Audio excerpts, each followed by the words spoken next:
itu di dunia. Ya, pupuknya kanker. Ketika ini masuk ke dalam tubuh kita Bapak Ibu, maka suburlah sel kanker yang ada di dalam tubuh kita. Lalu di manakah ini terdapat Bapak Ibu?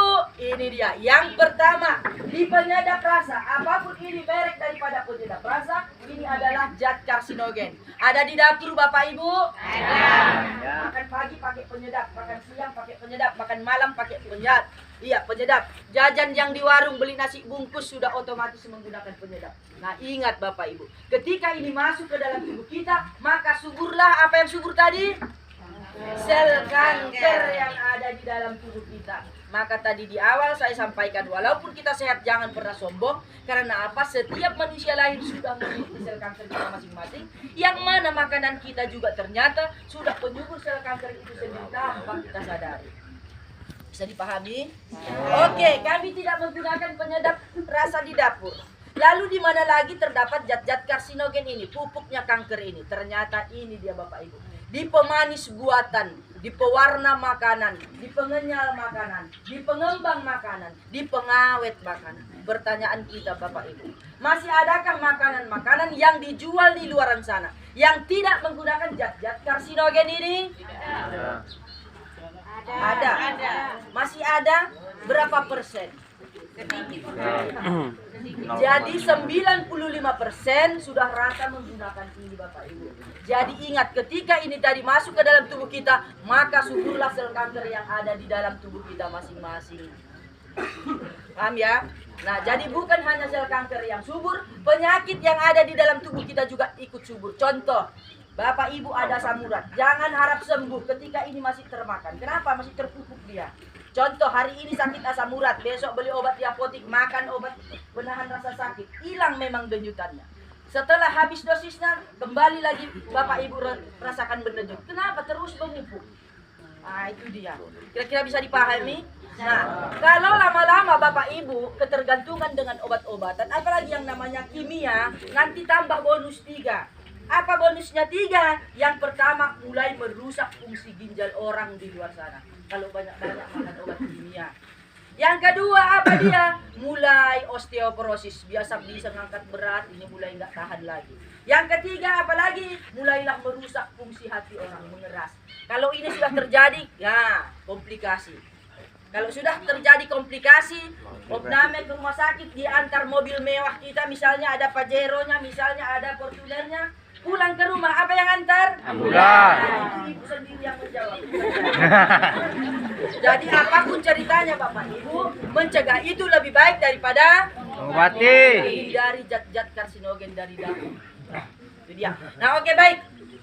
Itu tadi beberapa faktor pemicu terjadinya kanker dalam tubuh kita manusia. Sekarang kita masuk ke materi ciri-ciri kalau sudah terkena kanker. Nah, jadi di sini Bapak Ibu bisa kita sampaikan 3 kanker, tapi selayang-selayang pandang saja, nggak usah lama-lama karena waktu juga kata Pak Manajer kita nggak bisa banyak-banyak kan Pak ya. Iya. Dan disimak apa yang saya sampaikan. Karena apa? Salah satu nanti ciri-ciri ini ada pada tubuh kita, wajib kita waspadai dan wajib kita obati sedini mungkin. Karena apapun ceritanya, mencegah itu lebih baik daripada mengobati. Oke, baik. Yang pertama di sini kanker rahim. Kenapa kanker rahim? Ternyata kanker rahim pembunuh nomor 1 untuk kaum wanita. Yang kedua, kanker payudara. Kanker payudara pembunuh nomor 2 untuk kaum wanita. Tapi ternyata bukan hanya wanita yang bisa terkena kanker payudara, pria juga sudah banyak yang meninggal akibat daripada kanker payudara. Kok bisa pria terkena kanker payudara? Karena pria juga memiliki gen kanker yang sama dan pria juga ada payudaranya. Ada neneknya Pak? Ada. Yang ketiga, kanker prostat. Ternyata kanker prostat ini pembunuh nomor 3 untuk kaum pria. Yang pertama stroke, yang kedua serangan jantung, yang ketiga prostat. Tahukah kanker prostat ini apa Pak? Tahu prostat? Belum tahu, Bu. Prostat? Tahu. Di sini ada yang tahu prostat? Belum Kanker tahu, Bu. prostat ini kanker yang mengenai, mohon maaf, alat kelamin pria.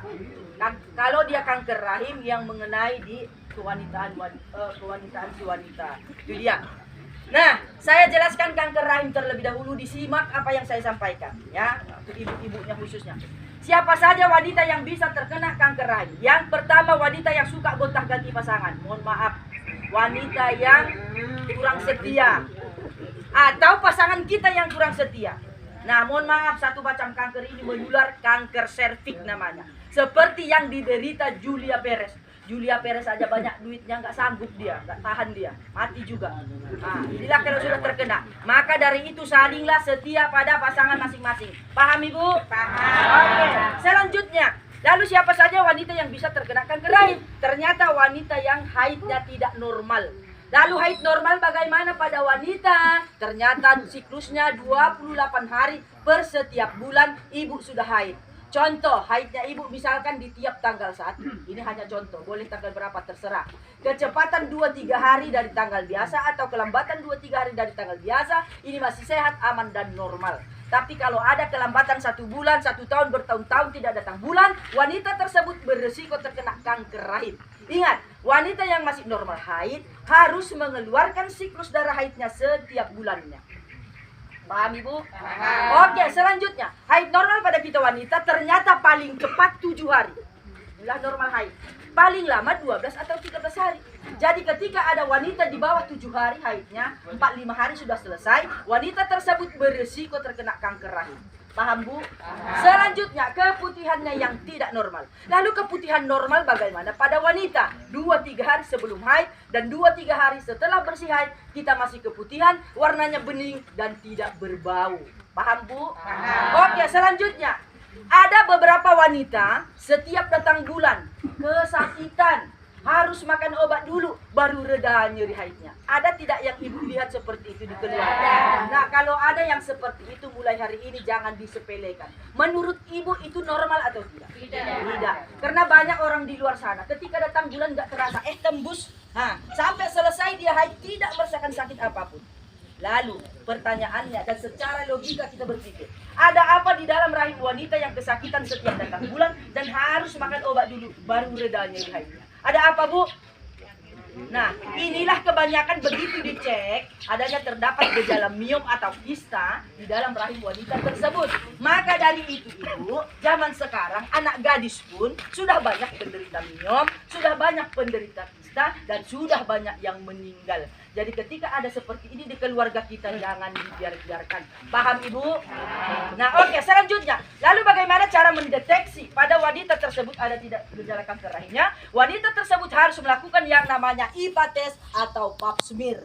Sudahkah melakukan pap smear atau IPA test? Belum. Ya, oke, nanti ketika ada pengumuman dari bidan puskesmas setempat, nanti silahkanlah melakukan pap smear ya ibu-ibu.